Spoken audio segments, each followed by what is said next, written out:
Pensez-vous tout savoir sur la reine Elisabeth Eyre? Détrompez-vous. Cette femme qui a vaincu l'invincible Armada, qui a régné sur l'Angleterre pendant 45 ans, qui se faisait appeler la Reine Vierge, tout cela n'était qu'un masque. Derrière ce visage iconique blanchi au plomb et ses robes couvertes de joyaux se cachait une femme vivant dans une saleté absolue qui vous ferait dresser les cheveux sur la tête. Les livres d'histoire ne vous diront pas cela. Vos professeurs n'en ont certainement jamais parlé, mais je vais vous révéler 5 pratiques d'hygiène absolument effroyables d'Elizabeth Eyre, si dégoûtantes, si totalement répugnantes, que, à la fin de cette vidéo, vous ne regarderez plus jamais les portraits royaux de la même façon.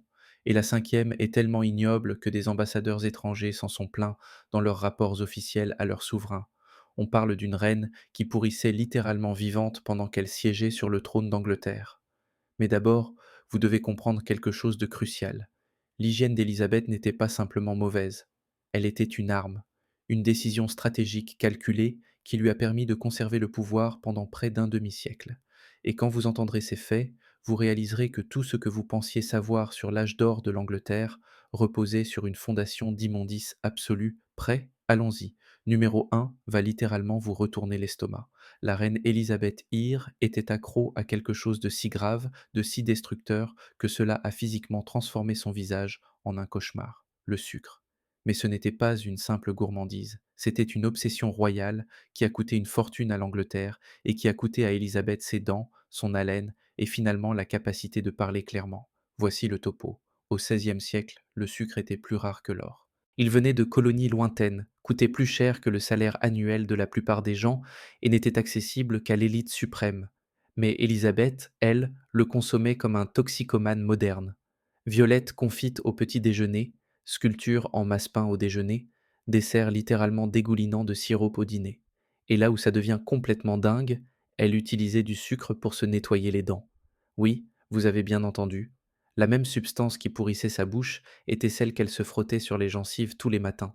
Mélangée à des herbes et réduit en pâte, Élisabeth accélérait littéralement sa propre carie dentaire en croyant entretenir une hygiène royale. Mais attendez, ça devient pire. Dans les années 1590, les ambassadeurs étrangers écrivaient chez eux à propos des dents noires et cassées de la reine et d'une haleine si fétide que les courtisans reculaient pendant les conversations. Sa diction devint confuse parce qu'il lui manquait tellement de dents qu'elle ne prononçait plus certains mots correctement. Et voici la partie vraiment écœurante qui va vous sidérer. Les dames de sa cour l'imitaient. Des femmes nobles noircissaient volontairement leurs dents saines avec de la suie et du charbon de bois pour ressembler au sourire pourri de la reine. Elle trouvait que les dents noires étaient à la mode, parce que, si la reine les avait, cela devait être un signe de richesse et de statut. Imaginez détruire volontairement vos propres dents pour ressembler à quelqu'un dont la bouche tombait littéralement en morceaux. Cette femme était si influente que même sa maladie dentaire était devenue une tendance de beauté. Mais l'addiction au sucre d'Élisabeth n'était rien comparé à sa relation avec l'eau. Le numéro 2 va vous couper le souffle. Vous avez probablement entendu la citation «Je prends un bain une fois par mois, que j'en ai besoin ou non». Qu'Élisabeth l'ait réellement dite ou pas, elle résume parfaitement l'horrible réalité de l'hygiène à l'époque des Tudors. Mais l'évitement de l'eau par Élisabeth n'était pas de la paresse, c'était une terreur purement calculée. Voici ce qui se passait. À son époque, on croyait que l'eau pouvait vous tuer. Pas seulement l'eau sale, n'importe quelle eau. On pensait qu'elle ouvrait les pores aux miasmes mortels, ces airs empoisonnés qui portèrent la peste. Prendre un bain était considéré comme aussi dangereux que boire du poison. Alors, Élisabeth passait des mois sans toucher au savon ni à l'eau. À la place, elle avait ce rituel quotidien absolument répugnant. Imaginez la scène. Chaque matin, des servantes lui ôtaient ses chemises de lin, ses sous-vêtements qui avaient absorbé des jours, voire des semaines de sueur, de peau morte et de fluide corporel. On croyait que le tissu aspirait littéralement les toxines du corps. Pas besoin de lavage, juste un tissu propre sur une peau de plus en plus crasseuse. Quand elle se nettoyait, c'était avec de l'eau de rose et du vinaigre tamponné délicatement par des serviteurs terrifiés. C'est tout. Pas de frottage, pas de savon, pas d'élimination réelle de la saleté ou des bactéries, juste de l'eau parfumée posée sur des couches de crasse accumulées. Mais voici la partie folle que les historiens ont découverte. Les palais d'Élisabeth n'avaient ni eau courante, ni plomberie, rien. Un bain royal nécessitait de chauffer des dizaines de seaux sur le feu, de traîner une baignoire en bois dans ses appartements et de coordonner au moins 6 serviteurs pendant des heures. C'était comme organiser une opération militaire juste pour se laver. Et la partie la plus écœurante, elle évitait les vrais bains parce que l'eau aurait enlevé son maquillage. Et sans ce maquillage, eh bien, on y viendra dans une minute. Élisabeth choisissait littéralement de vivre dans sa propre crasse plutôt que de risquer d'effacer la peinture blanche qui recouvrait sa peau pourrissante. Des visiteurs étrangers écrivaient que, malgré ses parfums et ses robes de soie, une odeur sous-jacente suivait la reine partout où elle allait, une odeur qu'aucune quantité d'eau de rose ne pouvait complètement masquer. Mais si vous pensez que ses habitudes de bain étaient dégoûtantes, attendez d'entendre ce qu'elle se mettait sur le visage tous les jours. Numéro 3, c'est littéralement un meurtre. Ce visage blanc iconique que vous voyez sur tous les portraits d'Elizabeth Ear n'avait rien de naturel. C'était un masque de poison pur qu'elle s'appliquait sur la peau chaque jour pendant plus de 40 ans. Et cela la tuait lentement de l'extérieur vers l'intérieur. Le look signature d'Elizabeth nécessitait quelque chose appelé céruse vénitienne, un mélange de plomb blanc et de vinaigre qui donnait cet aspect de poupée de porcelaine. Mais c'était du plomb, la même substance qui provoque des lésions cérébrales, des défaillances d'organes et la mort. Chaque matin, elle s'en étalait cette pâte toxique sur le visage, le cou et les mains. Voici ce qui est absolument horrifiant. À mesure que le plomb empoisonnait sa peau, provoquant des éruptions, des plaies et des cicatrices permanentes, Elisabeth appliquait simplement plus de maquillage pour cacher les dégâts. Couche après couche, année après année, jusqu'à ce que son visage devienne un masque épais et craquelé que les ambassadeurs décrivaient comme plus peint qu'humain. Et pour ses lèvres, elle utilisait une peinture rouge vif à base de mercure, l'une des substances les plus mortelles sur Terre. Plus elle en mettait, plus sa personnalité changeait. L'intoxication au mercure provoque des sautes d'humeur, des pertes de mémoire, des tremblements et, à terme, la folie. Ça ne vous dit rien? Mais attendez, ça devient encore pire. Élisabeth refusait qu'on peigne son vrai faciès. Les artistes devaient copier d'anciens portraits la montrant éternellement jeune, alors que son vrai visage pourrissait sous des centimètres de peinture au plomb. Elle avait fait interdire les miroirs dans ses appartements privés parce qu'elle ne supportait pas de voir ce que le poison avait fait. Les historiens ont découvert que, dans ces dernières années, son maquillage était si épais et si fragile que toucher son visage pouvait faire tomber des morceaux de peinture, révélant la peau malade en dessous. Elle avait des serviteurs dont le seul travail était de la poudrer en privé pour que personne ne voie jamais son vrai visage.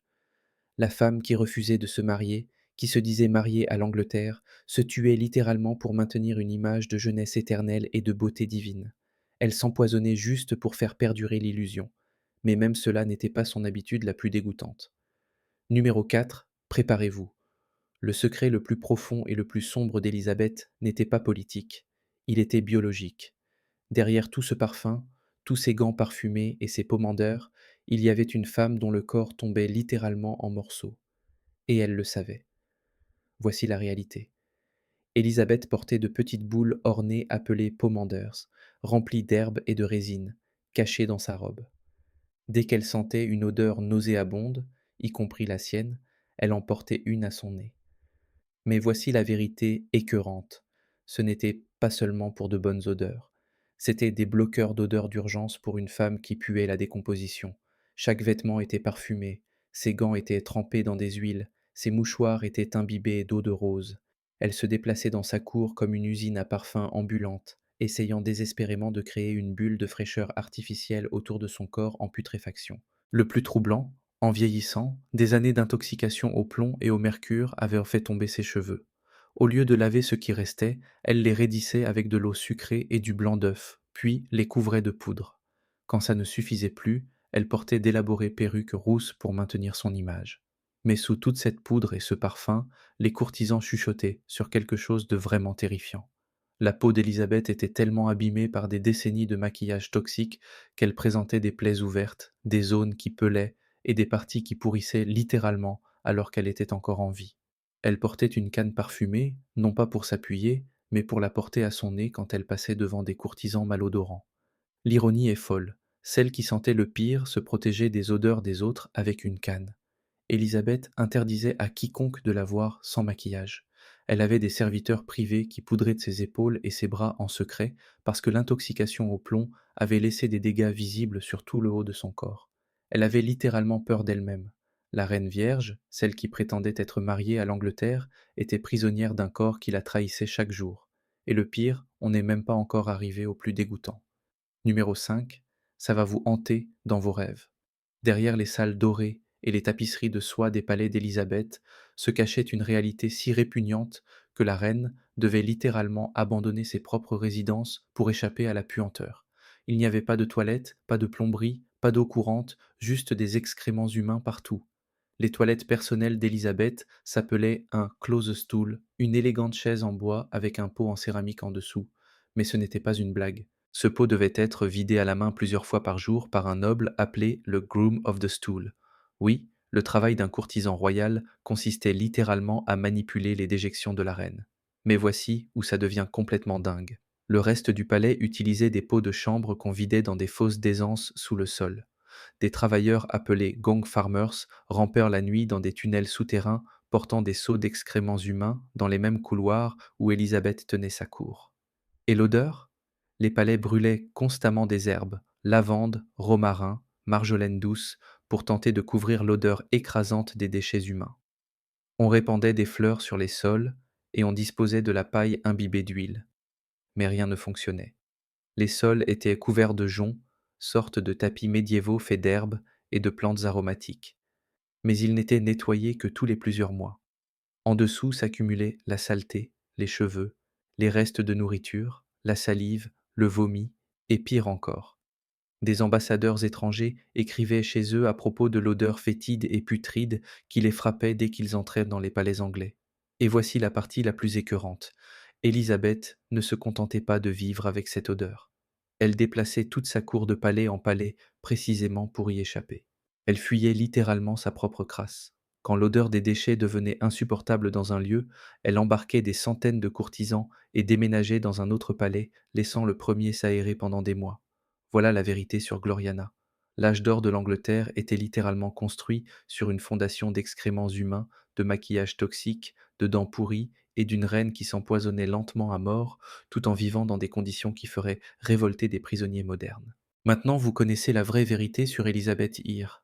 La Reine Vierge n'était ni propre, ni pure, ni divine.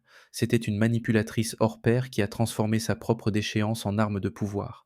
Si ça vous a choqué, abonnez-vous tout de suite parce que la semaine prochaine, je révèle les habitudes alimentaires absolument effroyables d'Henri VIII qui font passer Élisabeth pour une sainte. Croyez-moi, vous n'êtes pas prêts.